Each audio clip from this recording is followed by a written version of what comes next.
I'm Delia McCabe, and I've spent a considerable amount of time studying nutrition and the brain. I've spent the last 5 years focusing on stress and the brain. So I feel that I have a few things to share with you today about the journey that you're all on and how your brains are managing the stress load that you've been experiencing. So this may seem a little odd, but I'm going to put some essential oils on some boiling water and ask you just to have a good sniff and to pass it along. And I will explain to you why it's not really an odd thing to do. Because we're going to be speaking about neural pathways. We're going to be speaking about creating new neural pathways and about different ways to do that. So the first thing I need to ask you to please do is not take any notes. And I know that most people get really distressed when I say please don't take any notes. But the reason I'm asking you not to take notes is because the brain cannot multitask. No, don't drink it, just sniff it. There we go. You there?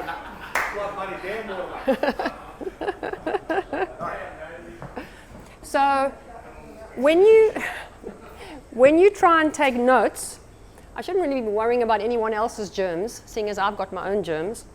I was on a flight yesterday from Melbourne, and it's really quite amazing how many bugs circulate on an aeroplane. So I'm not used to being sick, so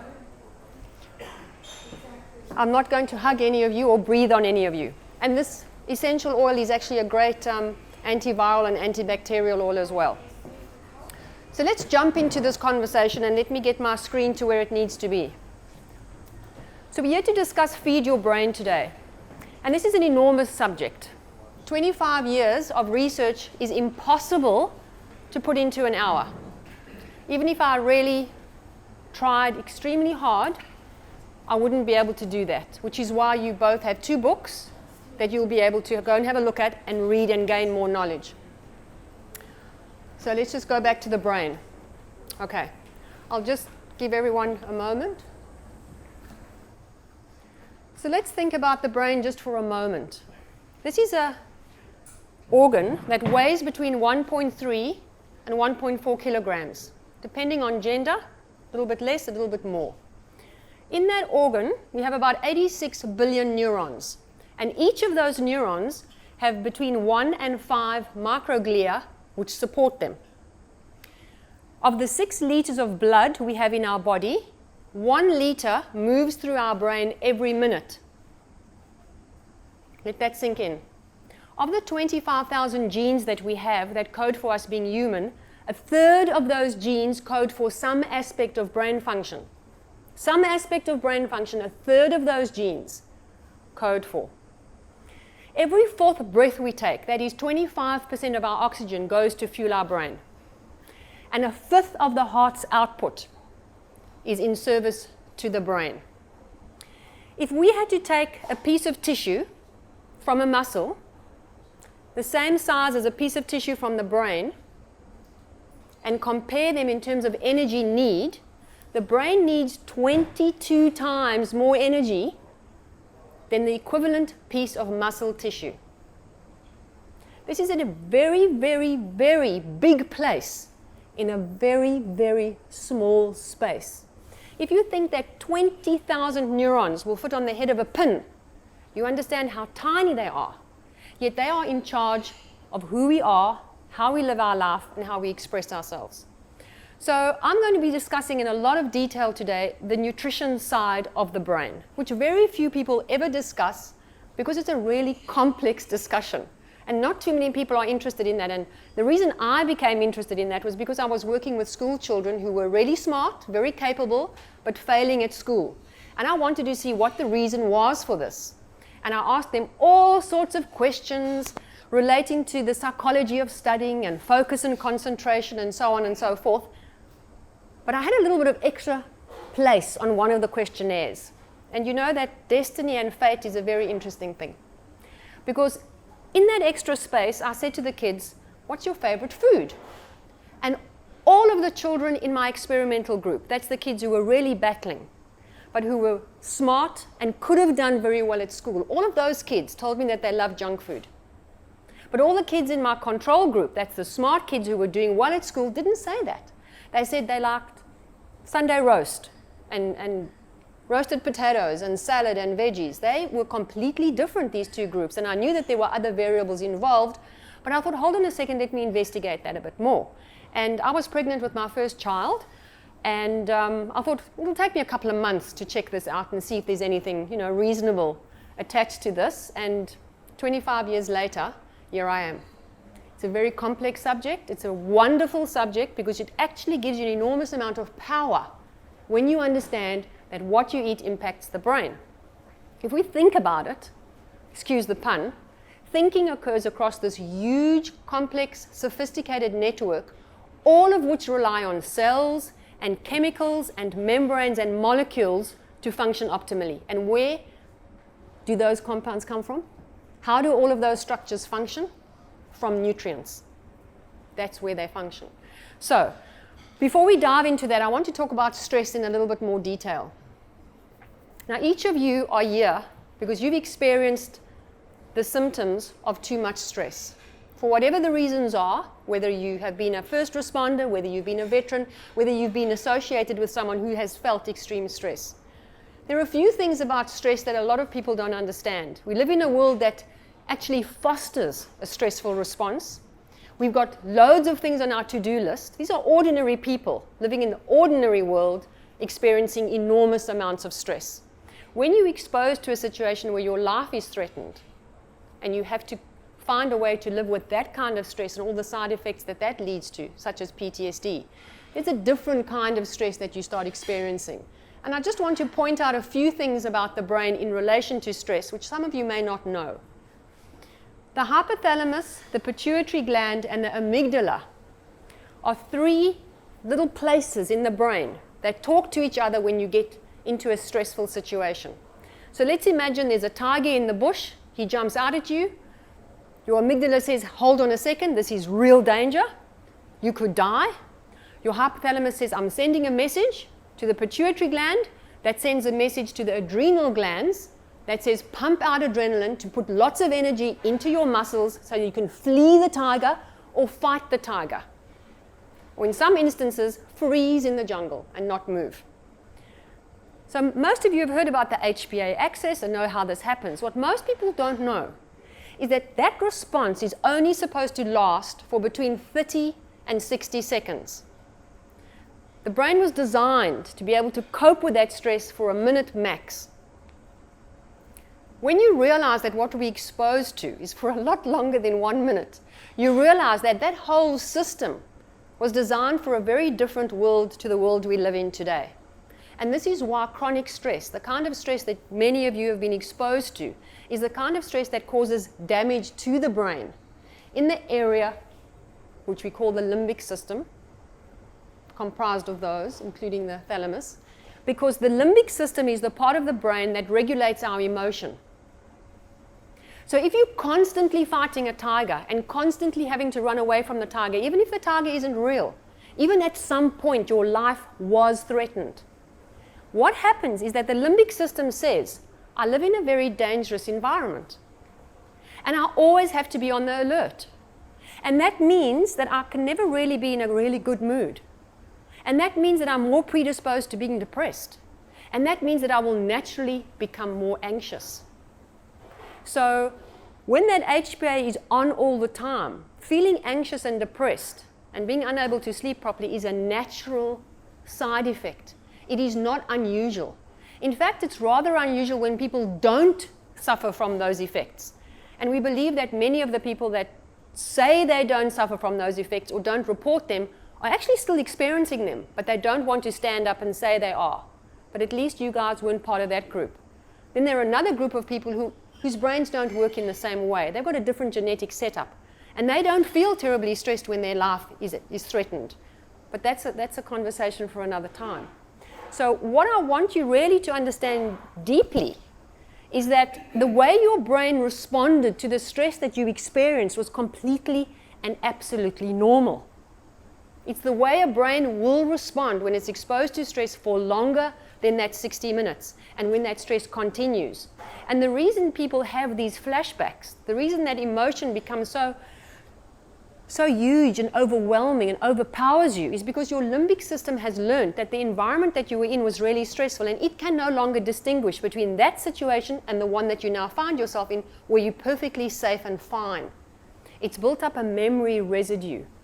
It's built up a neural pathway that keeps you going back to that place because it was so traumatic. You all with me? You all look really serious now. This is a serious conversation, and I think a lot of people don't understand that what happens deep within the brain is actually architectural change. So the aim of the exercise is to start building new neural pathways.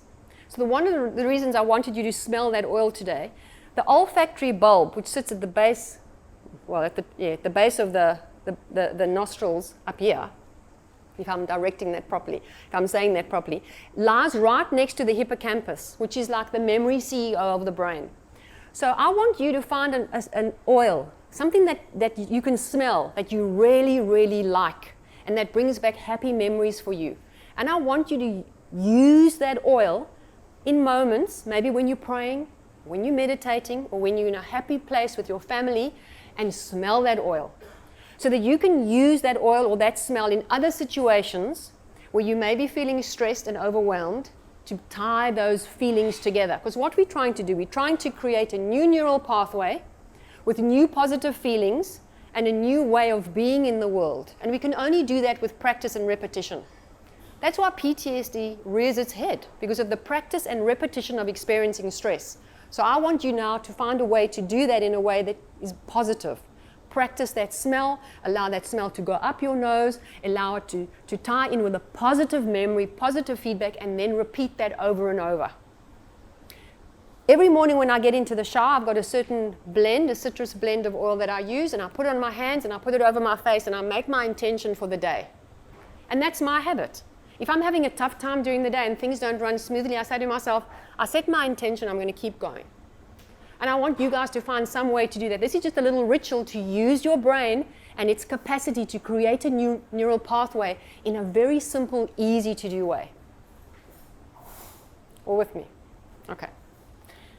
So I just wanted to explain this again a little bit more. The hypothalamus, the pituitary gland, and the adrenal gland are the ones that work together, as well as the amygdala.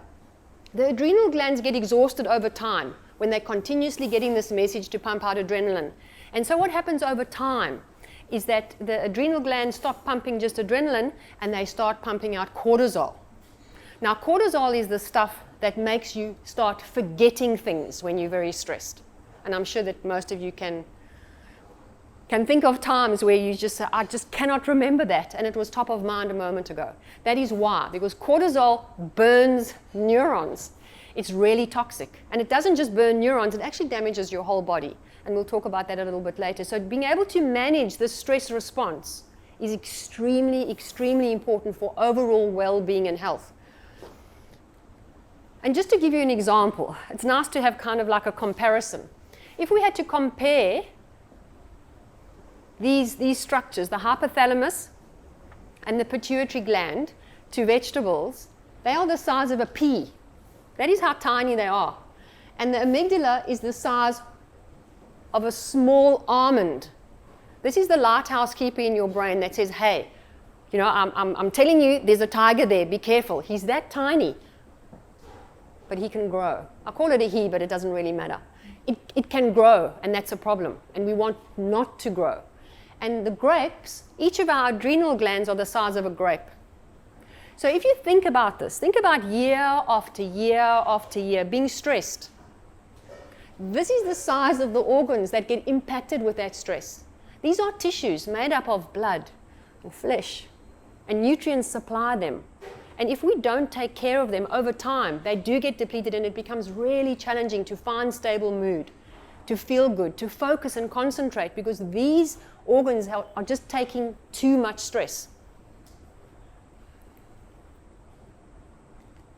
Are you ready to discuss how to change that?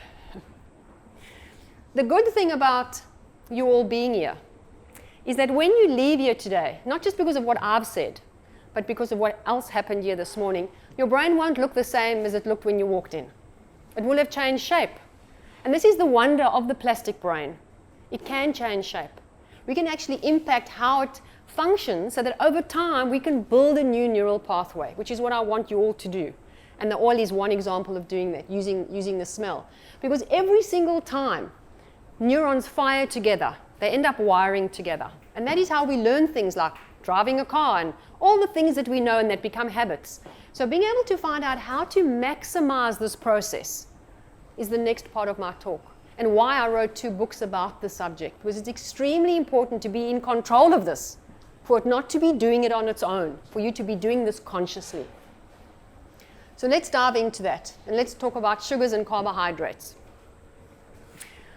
The brain uses up to 50% of the carbohydrates that we eat. And that's the top number if we are stressed and we are under a lot of pressure and overwhelm. The challenge with what we eat today in terms of carbohydrates is mostly they're too refined. And the body does not want refined carbohydrates because the fuel that it supplies to the brain needs to be stable and consistent. And when one consumes a lot of refined carbohydrates, what happens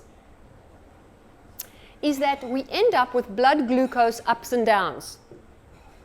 So if we just think about this for a moment, we end up having a glucose roller coaster, which is not the way the brain wants to receive fuel. Just think about this. There's nowhere in your brain to store energy, is there? Nowhere. We know where we store energy on our body, but we don't have the capacity to store energy in the brain for later use. So if we don't have a stable, consistent supply of energy, we have blood glucose ups and downs.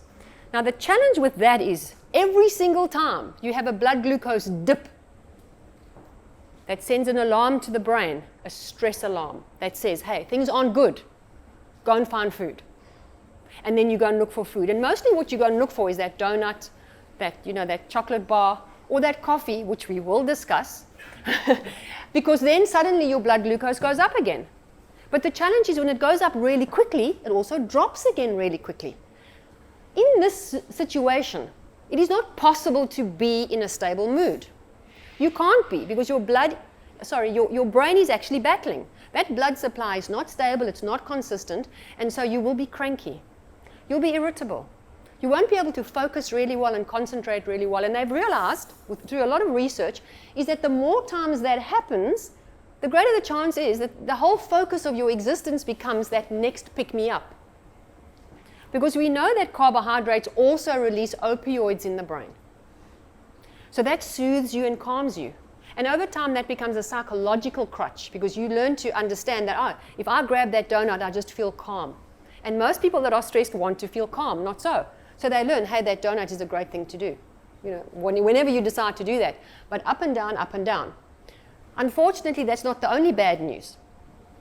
The more times your blood glucose goes up and down, the greater the chances are that any extra carbohydrates will be stored as fat. So I speak to people and they tell me, I eat really, really well and I exercise, but I can't get rid of my muffin top. And I'm like, okay, well, tell me about your life. Are you a bit stressed? And they go, wow, my stress is unbelievable. And I say, well, this is what's happening here, unfortunately.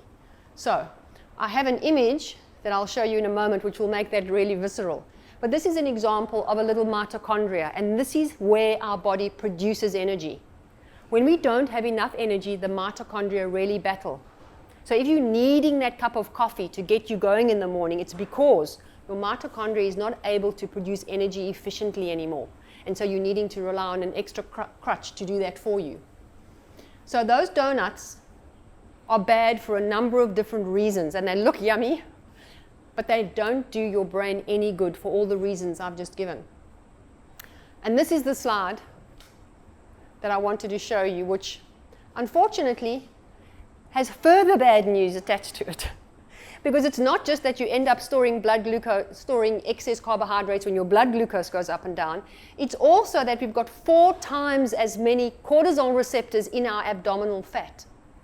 So when you're really, really stressed, those extra carbs go, there's only one place to go. Magnet to your belly. So losing belly fat is to do with managing the blood glucose ups and downs and managing your stress.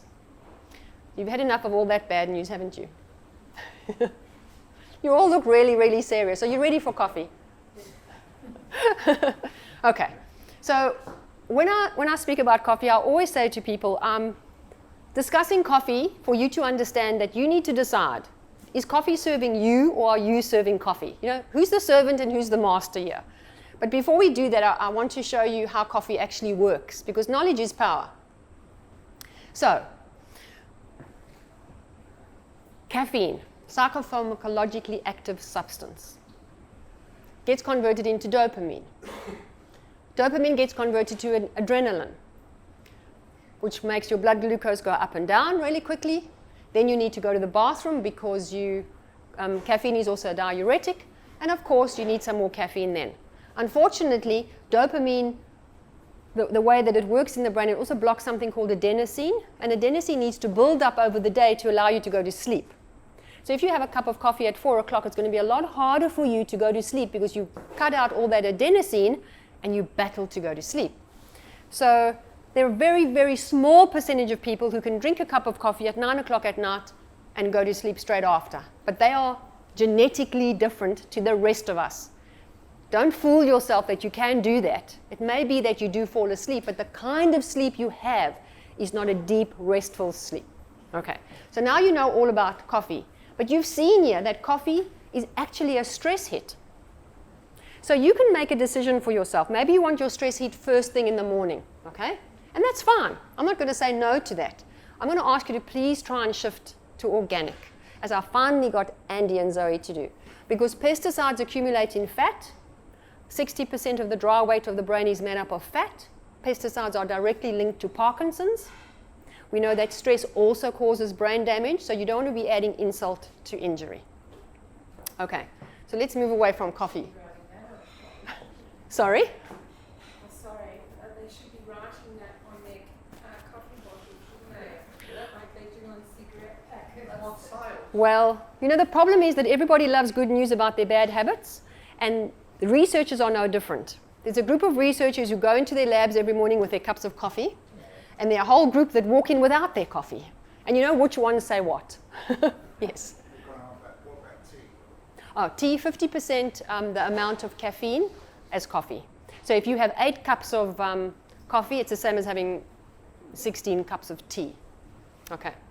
And also, once again, try and make sure that it's organic. So let's just talk about digestion for a moment. This is an enormous conversation. And before I get into it, I'm going to just ask you one thing. Please make sure when you eat your meals that you don't have your phone on and you're not watching TV. If you're on your own, just be disciplined enough to sit quietly by yourself and feel blessed for the meal that you have, and think about all the positive things in your life. When we are occupied with something else while we're eating, our stomach does not produce the same kind of digestive enzymes it needs to produce to make that food become digested and absorbed properly. Because you aren't what you eat. That's a lie. You are what you absorb. So if you're not absorbing that food, it's because the digestive enzymes have been impacted and a number of other things. So chew your food, focus on your food, feel grateful for that food. Don't sit and have an argument or a discussion. Don't watch that latest YouTube clip or watch something on TV. Don't do that. Just sit quietly, enjoy that food, and feel blessed for that food, and allow your brain to actually assimilate that food and enjoy the experience. It should be a good experience. And if you are having a fight with someone, put the meal away. Your brain is saying, deal with this stress first and then eat. Okay. But as far as digestion goes, the brain and the gut are intricately linked. And to be able to explain this would take about 3 hours. So I'm not going to do that, and I don't want to give you a lesson in biochemistry. But let's just look at it this way. On the left-hand side of that slide, you can see that that is a good, normal, tight junction of the intestinal cells. And on the right, we can see that that is inflammation. Now, normal cells that are lining your intestine need to be tightly packed together to not allow any foreign bodies to move across into your bloodstream. When we become inflamed, which we do because of the wrong kinds of food, because of lots of stress, because cortisol also damages your lining, or because we have lack of sleep. Recent research has found that when people are sleep deprived, their gut bacteria changes. They first started investigating that on rats, then they looked at jet-lagged people, and now they've looked at the ordinary population. When people are sleep-deprived, their gut gets impacted.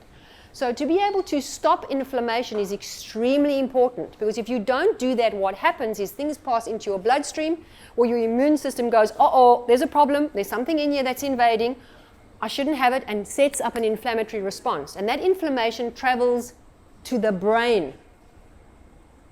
Now that's really scary. When they realized that it can cross the blood-brain barrier, they realized they needed to focus on the gut. So that's why a lot of what you read about today will be about gut microbiome, the gut and the brain connection, all of that. We've known about this for 20 years. It's only now finding its way to the person in the street. But it's very, very important information, and we have a lot of control over this. We honestly do. So, anyone heard of the vagus nerve? The vagus nerve is a wonderful nerve. It is a very powerful nerve. It's a nerve that runs from the brain all the way down through all the different organs in the body. And it's called vagus from the Latin word which means wandering. So it's like a wandering nerve, and it wanders all over the show, and it picks up information from all our organs and sends it back up to the brain. And that's one of the ways that the brain discovers that the gut isn't doing well. You know that feeling of butterflies in your stomach when you get stressed? The opposite works.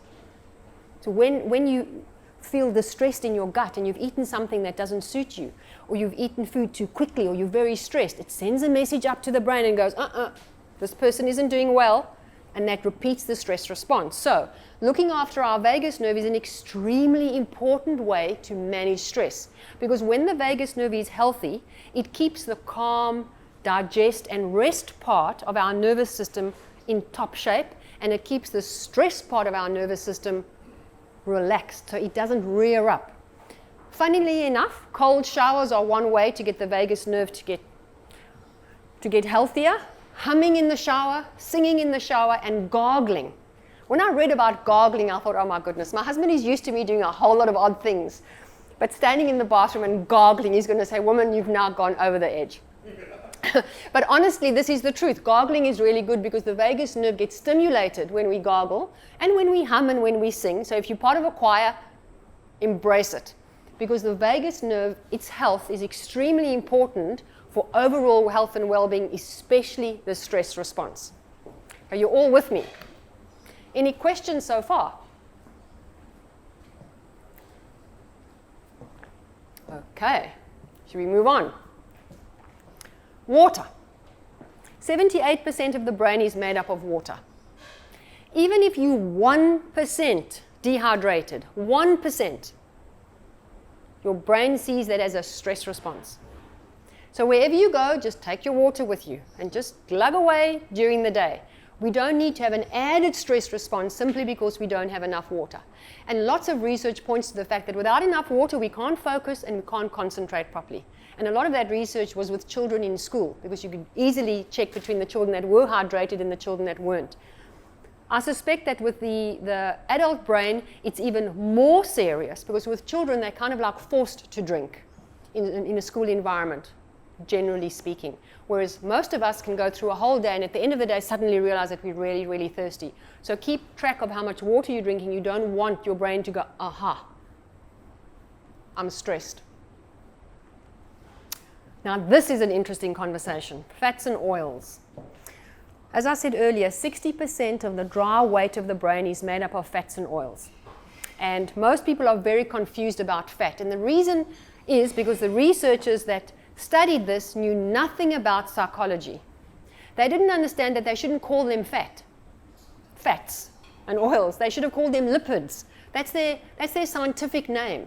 Then we wouldn't have associated fat with fat on our body. We would then have understood, lipids are different to fat on our body, because now we know that it's excess carbohydrates that get turned into fat. Very seldom does saturated fat actually become fat on our body, simply because the body actually uses it as a source of energy. Okay, so let's just talk about fat for a little while. Whether the fat is around a normal cell or around a neuron, which is where fat gathers in the body, in cell membranes, regardless of where that fat is. If we had to take all of those cell membranes and lay them all down flat, they would cover 10 football fields. Just think about that. 10 football fields. They are not there by mistake. They are the interface between cells. That's how cells communicate with each other, with the fat in their membranes. Without the right fat in the cell membrane, what happens is the cell can't communicate with its neighbor efficiently. It also doesn't send messages from one neuron to the next neuron efficiently. So you know when you walk into a room and you can't remember why you walked into the room? Stress is one of those reasons.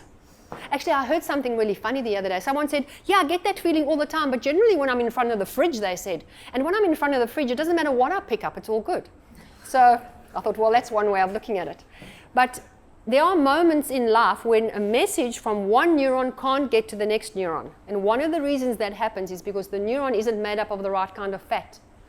Neurons need to be insulated the same way as electrical circuits need rubber around the copper to allow that electrical impulse to go from one part to another part, so we can switch our lights on. I'm not an electrician, but I understand how electricity works, kind of. And I know that in the brain it's even more sophisticated than an electrical circuit because it's an electrochemical impulse. So it needs to move down the neuron in something called an axon, which is covered by myelin. And myelin is a very sophisticated kind of fat. And if it's not made up of the right kind of shaped fat molecule, that myelin doesn't work properly. And then that message can't get to where it's going. And where it needs to go to is jumping across the synapse. So the magic of neurons is that they never touch each other. They jump across what we call the synaptic cleft, and land on the other one. The only problem is that if that synapse is not made up of the right fat, it cannot make the neurotransmitter efficiently, and it cannot push it across that gap efficiently. So that's that moment when that thought goes along and it can't jump across. And the speed with which these electrochemical impulses move is up to 470 kilometers an hour. So when you start messing with that impulse, you can see how focus, concentration, memory, learning, including mood, are all impacted when you don't have the right fat to provide the insulation to make the synapse work efficiently. So fats and oils are an extremely important part of the brain, and one that is very much ignored by the majority of people because it is complex. But if you have a look at that slide, you'll see what's happening. We've got oxygen molecules and nutrients happily entering the cell, and on the right you can see toxins are leaving the cell.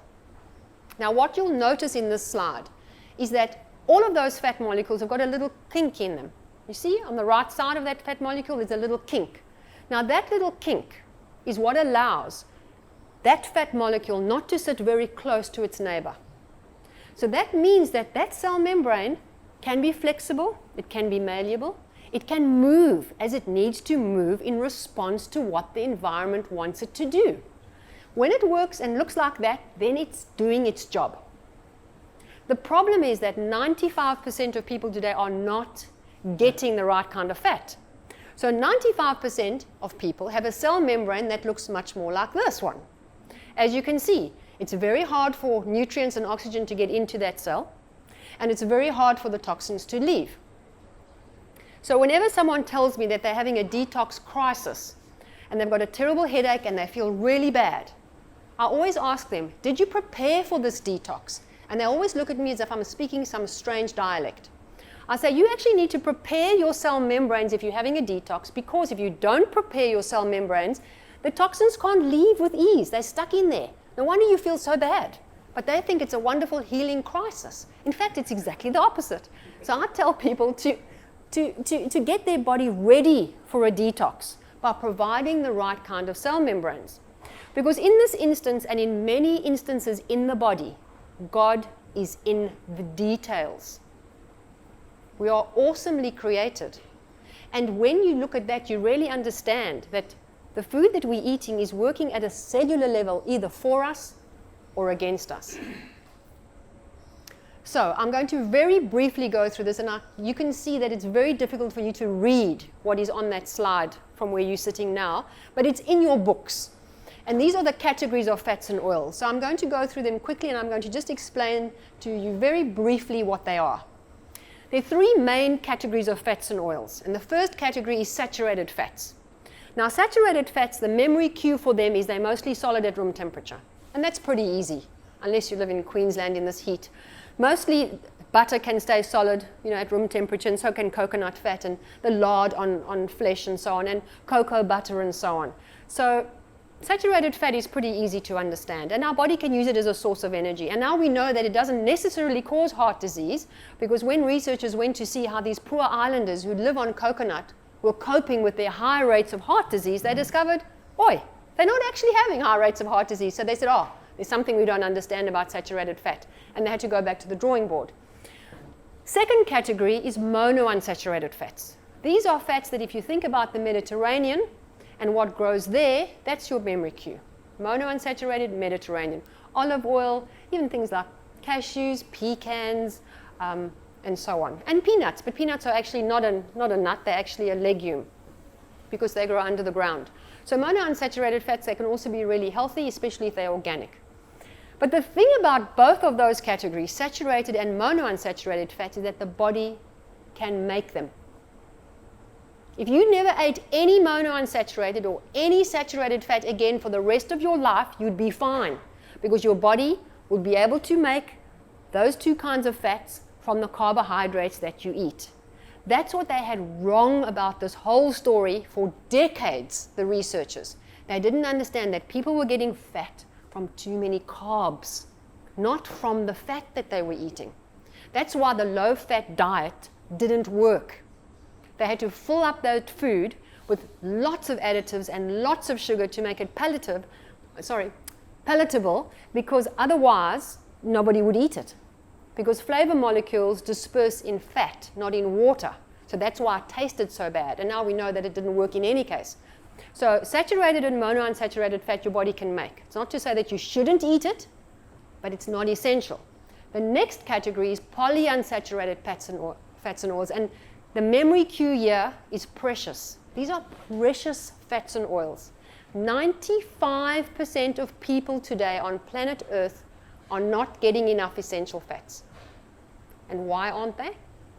And they're definitely not getting them in the right ratio. They're not getting them because farmers discovered it was a lot easier to grow the omega-6 ones than the omega-3 ones. And so they started growing a lot of the omega-6 ones and not using the omega-3 ones, because when they use them in food products, food goes rancid quickly. And so they said, no, we don't care. We're just going to start using lots of omega-6 in our food and not omega-3. And what happened is it became completely and absolutely disbalanced with this ratio. So we should be in a ratio of 1 to 2 in favor of omega-3, because omega-3 is used in all our survival organs: our brain, our heart, our adrenal glands, and our sex organs. And when they are used efficiently, all of those organs run very well. When we don't have enough of them, we have problems in all of those areas. And I won't go into detail with all of that, but you can think about what that means. That means that cardiovascular disease is higher. Any mental disorder is higher. People have much more of a problem coping with stress, and people are infertile and have challenges falling pregnant, and so on and so forth. So those are huge, big issues that a lot of the population are dealing with because of a lack of essential fats. So the body can happily make saturated and can make monounsaturated, but if you don't get polyunsaturated from your diet, you will be deficient in them. So let's just move on, as I've discussed, saturated fats in detail, monounsaturated. Omega-6 we find in things like cottonseed, sunflower seeds, soya beans, and so on, and walnuts. Walnuts, note, anytime anybody tells you walnuts are full of omega-3, just say, I'm sorry, you're not right. They're actually not. You can go and check it out. But don't eat walnuts thinking they're great brain food on their own. Omega-3 you'll find in chia seeds, in flax seeds, and in a lot of dark green leafy vegetables. But if you want to only rely on dark green leafy vegetables, you've got to eat about 55 kilograms of them a day, which I don't see any of us doing, even if we're really, really keen on greens. So there are other ways to get these omega-3s in your diet. I wouldn't suggest fish oil tablets, because the fats in omega-3 are extremely sensitive to light, heat, and oxygen, which is why food manufacturers don't like using them in food products because they go rancid really quickly. So when they take cold water fish, that's salmon, mackerel, anchovies, sardines, and herring, the smash fish, when they use those fish, and even krill to some degree, to make fish oil, they have to heat that oil up to a high temperature to get rid of the toxins in the fish, such as mercury, PCBs, and dioxins. And in heating it up to a really high temperature, they introduce toxic fats, like trans fats, polymerized fats, cyclized fats, and cross-linked fats, which most of you have not heard about, but you've all heard about trans fats. So once again, this subject will take about 3 hours to discuss in detail. So trust me, I spent an enormous amount of time on this.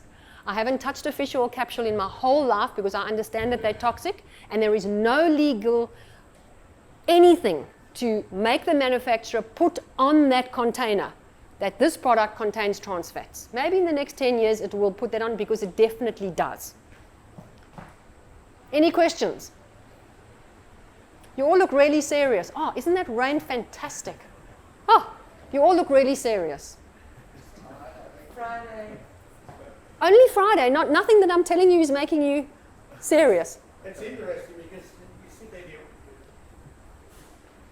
sort of like, Rose looks carefully at this stuff when she buys food and that sort of thing. And how things work and how things combine together to produce it. Look, it's very sobering when you realize that the food that we find on our shelves is not the kind of food that generally supports health. It supports the manufacturer's bottom line. Yeah, exactly. But let's move on. You recommend them because my dad's a big one for the fish oil. He's 81, he'll be 82 this year. You know, he's in root health, but obviously I'd like him to be doing something that's good for him, not bad for him.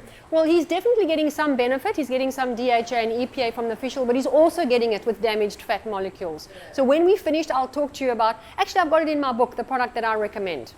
So it is in there. So to answer that question, what the fish oil manufacturers tell everybody is that the body can't convert from the plant form of omega-3 into the DHA and the EPA. That's what they tell everybody. And they had a fantastic marketing strategy by doing that. However, what they didn't tell you is that if you've got enough B3, B6, zinc, magnesium, and vitamin C, you can do the conversion with ease.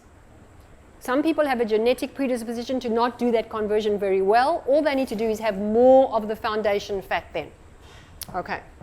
So in terms of the kind of oils that you should be avoiding, anything down those golden aisles at Woolies and Coles, you should rather avoid than use. The oil that is uniform, same color, in plastic, toxins from plastic leach into fat much more readily than they leach into water. To get that oil to be uniform, they've got to take a lot of the nutrients out of it, like vitamin E and chlorophyll. So you end up with basically a sterile product that's got a lot of trans fats and other damaged fats in it. Remember, they're thinking about being shelf stable. They're not considering your health.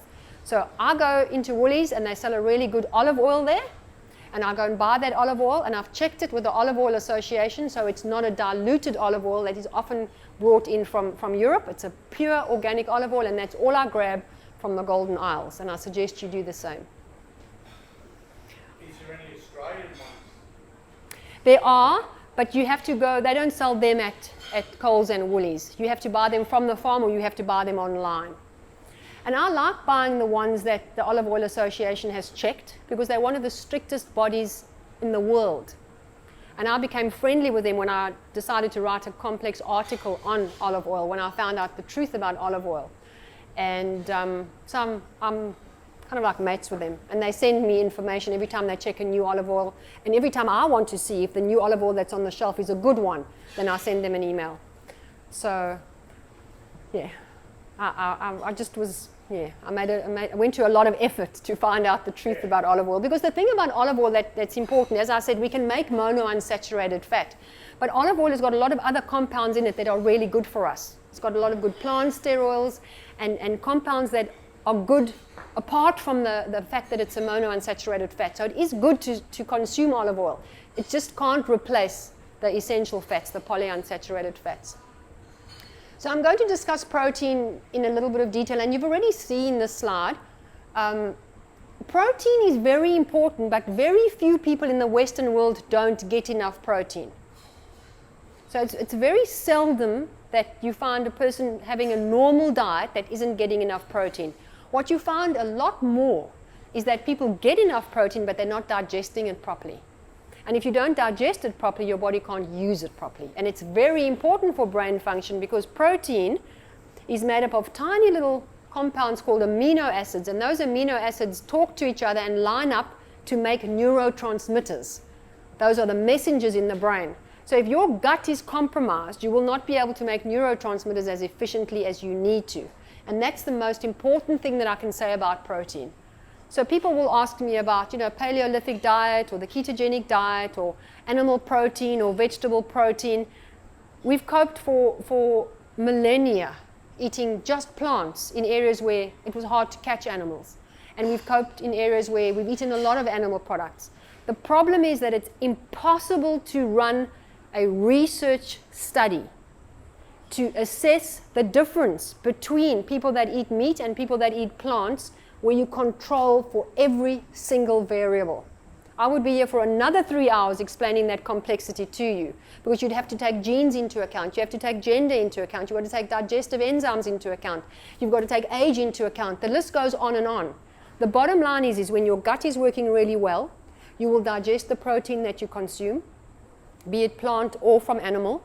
The research that is available is populations that eat a lot of meat are generally not as healthy as populations that have more plant food in their diet. So if I can suggest you do anything, just add more plants to what you already eat. Next slide. Vitamins and minerals. Now, vitamins and minerals are like information in the body. They tell the body what to do and how to do it. And because we live in the world that we live in, where we're continuously making more things in our body, like digestive enzymes and hormones and neurotransmitters, a lot of people become deficient in these vitamins and minerals because firstly, the soil is deficient in them, and secondly, we're using up so many of them because of being stressed. So just to give you an example, this is how the body makes adrenaline. And although you can't see the slide in detail, it starts off as a foundation of protein. Then we have to add vitamin C and iron and B3 and B9, B1 and B6.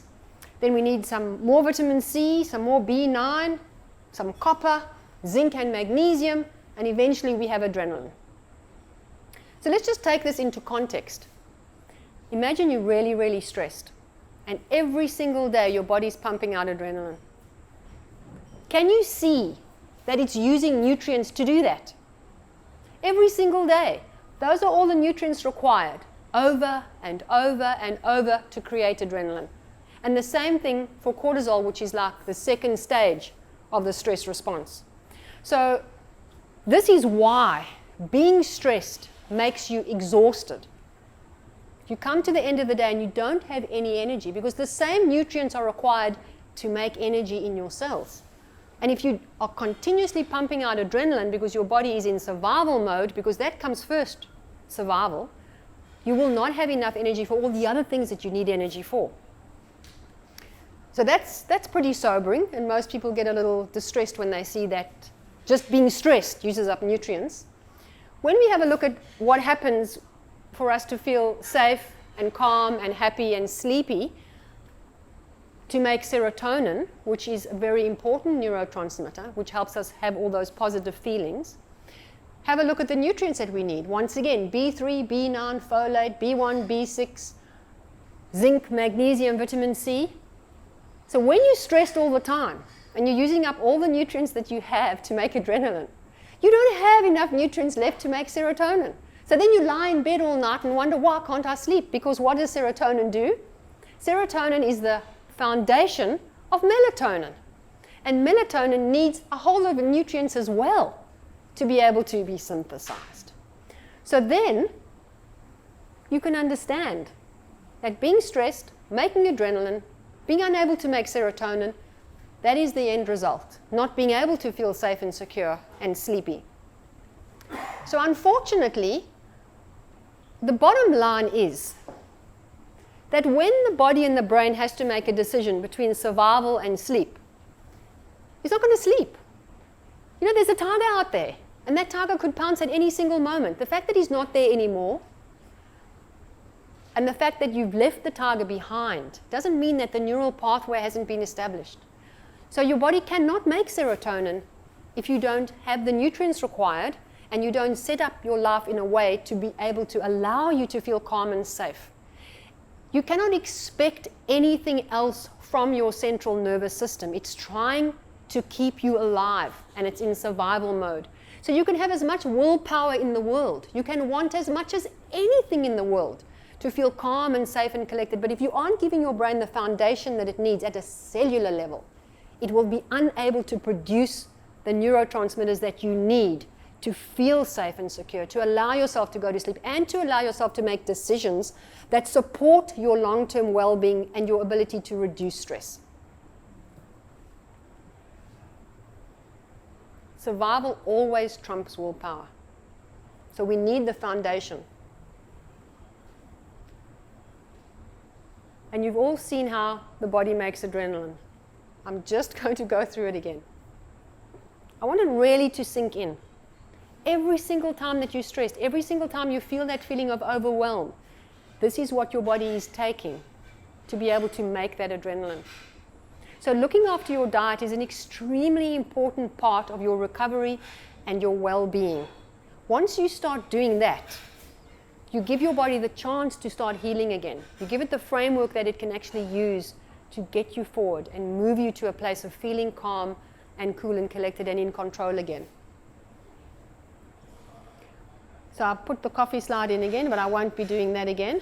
Have you got any questions about coffee? You want to make coffee serve you?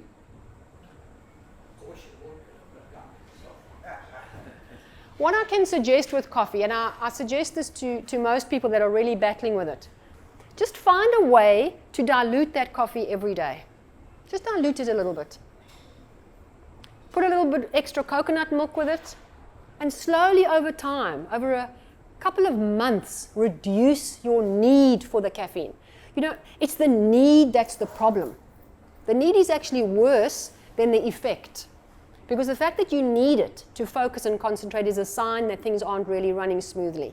If you just can have 1 cup every morning, that's fabulous. But if you need it and it's become a crutch, that's something that you need to address.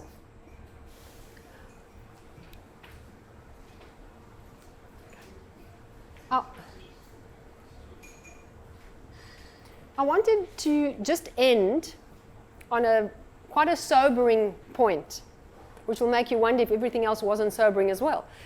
They did a very interesting experiment where they wanted to see how we make decisions as the day progresses. And so it was a very complex experiment that they did.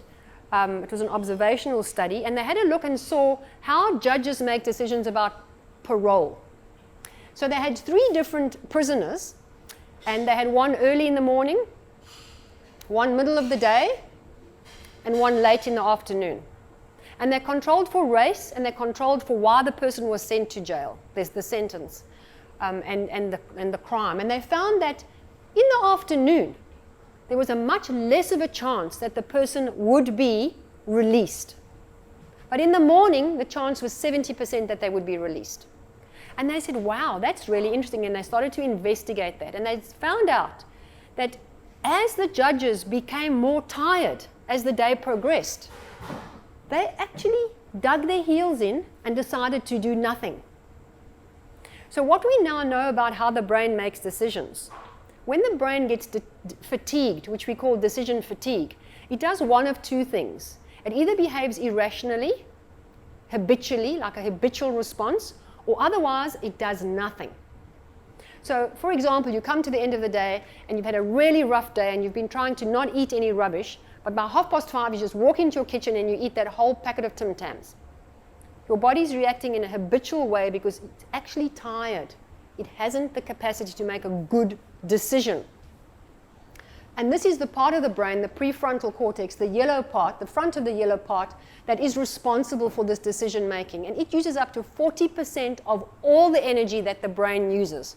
So it's an extremely energy hungry part of the brain. So when you're thinking about making decisions, you're thinking about improving your life, you're thinking about consequential decisions, things that you know, if I do this, that's going to happen. If you're thinking about complex learning and pattern detection, if you're thinking about keeping your mood stable, the prefrontal cortex is the part of the brain that is very much in control of all of those activities. We call it the CEO of the brain. It's the Chief Operating Officer, Chief Executive Officer. And it is the one that will help you make good decisions over a day, make good decisions over a lifetime, but it needs energy. And if it doesn't have energy, it ends up being exhausted, and you end up making knee-jerk decisions or doing nothing, just treading water. So none of you are here because you want to tread water. You're all here because you want to progress, you want to make changes, you want to find a different way of being in the world. And looking after your brain overall and your prefrontal cortex is part of that process. So we've gone on a bit of a journey with the brain. We could have spoken about a lot of other things as well. But for you to be able to take control of your mood, of the things that you want for the future that support your well-being, that help you live a life that isn't full of stress and overwhelm, a very large part of that decision needs to take into account that your brain needs nourishment. And it needs nourishment in terms of the food that we eat, it needs nourishment in terms of the people that we associate with, and it needs nourishment in terms of the things that we read and what we expose our brain to. But it all starts at the cellular level, at the neuronal level, and that is all, you're all in control of that by what you put on your forks. So the wonderful thing when you look after your brain and you feed it really well, the rest of your body gets all the nutrients that it needs as well. And it gets them because your brain is the survival organ. It's the one that gets first dibs. So when you feed your brain with everything that it needs, the rest of your body's also got a wonderful opportunity to get all those nutrients too. So you can talk to me at my website. You can send me emails if you have any questions that you think about afterwards. And you all do look serious now, but maybe you've got some questions, and I'd be happy to answer them. What's your take on the role of prebiotics and the effect of the bacteria in the gut and how that affects brain response to sugar? Well, the problem with prebiotics is that when you take them in capsule form, they're not the same as when you take them from food. So I'll answer that part of the question first. Prebiotics are the bacteria or food for the bacteria that live in your gut. So you need to eat foods that are full of prebiotics. And that's things like asparagus, things like artichokes, things like onion, even garlic, and leeks. Those are all full of prebiotics. And so is things like kimchi and sauerkraut. They've got good prebiotics and good probiotics.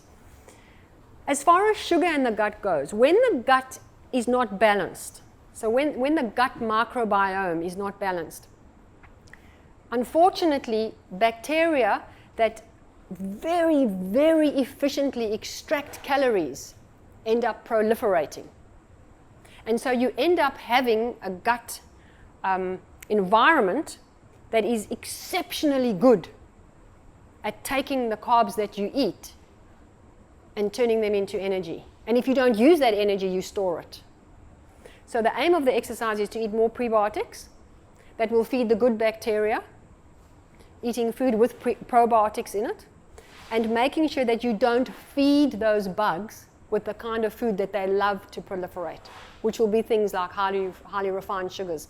The problem is that those bacteria are so efficient at telling you to eat the bad food, because that's what they're driving you to do. So you will need to have a little bit of willpower there.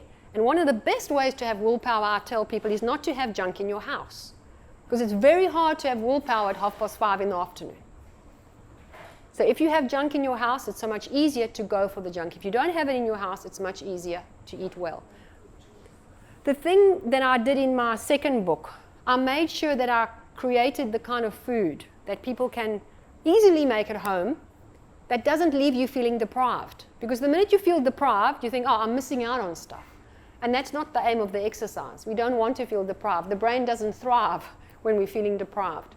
So I would definitely suggest that you look at the recipe book, you start finding your favorites and start using them, because they're full of prebiotic foods, good probiotics, and help your gut reestablish itself with lots of good fiber, which is part of that process. And the vagus nerve picks that up. The vagus nerve picks up what's going on in your gut and sends messages to your brain. So when your gut is in better balance, when you've got good bacteria down there, it sends messages up to your brain, hey, things are good down here. It influences your mood, your focus, your concentration, and everything. But it can take a while for that to happen. You just have to be patient. That's all good. Thank you. Any?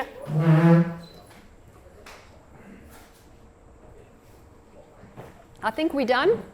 Any other questions? Thank you. I was going to ask about meat. I know we briefly touched on it. I've sort of done a little bit of research on the internet and stuff, and I personally believe we, as a society, eat way too much meat.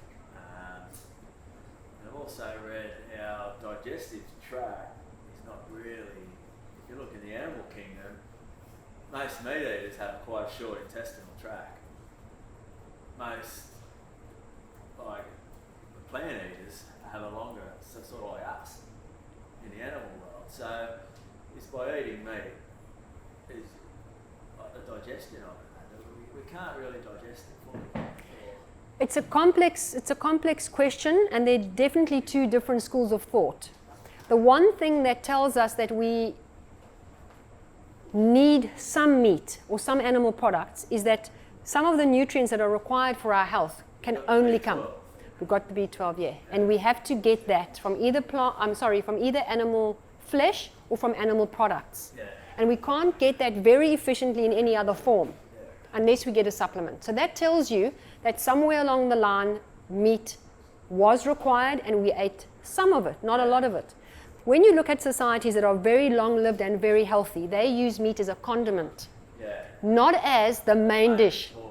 And that is, from everything that I've researched, that is much more likely to be the best way to eat. Yes. Vast quantities of meat is very challenging for a digestive system to cope with. People that have tried it for a period of time say that it's fantastic, they feel wonderful. I haven't seen those people over long periods of time. There's been no research to show what they look like over long periods. And the other problem is that, you have people like who live in Antarctic, and they've lived on fish forever and whale meat. Their mood's been great. They don't suffer from the same kind of problems that we suffered when they ate that way, but they get cardiovascular disease because they don't have any vitamin C in their diet. So the huge extremes that we have are never good. I think an ideal diet is a diet that is mostly plants, and if you're going to have animal products, make sure that they are firstly organic and grass-fed, because pesticides accumulate in fat, as I said earlier, and that's not what we want, and make sure that your digestive system is working extremely well when you have them. But as far as the gut goes, the guys that have looked at this from an unbiased perspective say that we probably are a combination of carnivores and omnivores because of the B12 issue and also because of the iron issue. But definitely there are many people that eat a lot of meat that I have met that are iron deficient. So it's not just the meat that gives you iron. It's the way your body digests that meat and absorbs it. So that's an excellent question, and I think a lot of people, I think also a culture believes that meat is what we have to eat to make us strong, and meat, and especially from a masculine point of view, men need meat. They must have that steak. They must have those sausages. It's not true. I haven't been doing it for a while, but I was sort of pretty much a vegetarian there for 18 months, and to tell you the truth, I wasn't a full veg or a vegan or anything. I did eat a little bit of meat along that time, but I felt through my gut system just healthier, like clear, like free, so to speak, just by not consuming what I used to eat. Absolutely, a lot of people feel that, but just watch over time that you don't become B12 deficient, because without B12 your brain won't function properly, and just go and have your blood checked for that every now and again, and make sure that that's the case. I'm right with the iron. I'm eating anything. I'm lost me a whole way at the moment, but I want to get back to it. But I've got that iron thing where you got high on it.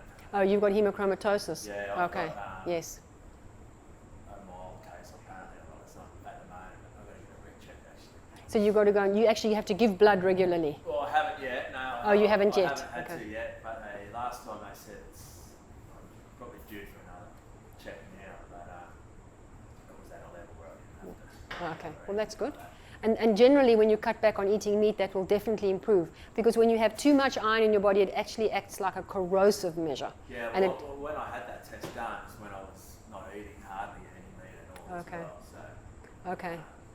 So you've got the disorder, but you weren't exacerbating it by eating meat. yeah, That's so, good. yeah. Any other questions? Excellent. You're equipped to go out and feed your brains. Cheers, thank you. One thing's really quick. Yeah, with pleasure.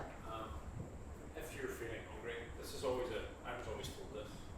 If you're feeling really hungry and you can't get it, just take more water. Will that stave off the hunger feeling? Sometimes it does. It just depends how hungry you are, and it depends what your blood glucose is like. Because over time, if your blood glucose has been going up and down, up and down, up and down, it probably won't. But if your blood glucose is pretty stable and you've got a bit of extra reserves that you can call on, you should be fine. The way to get that to improve is to do some form of fasting.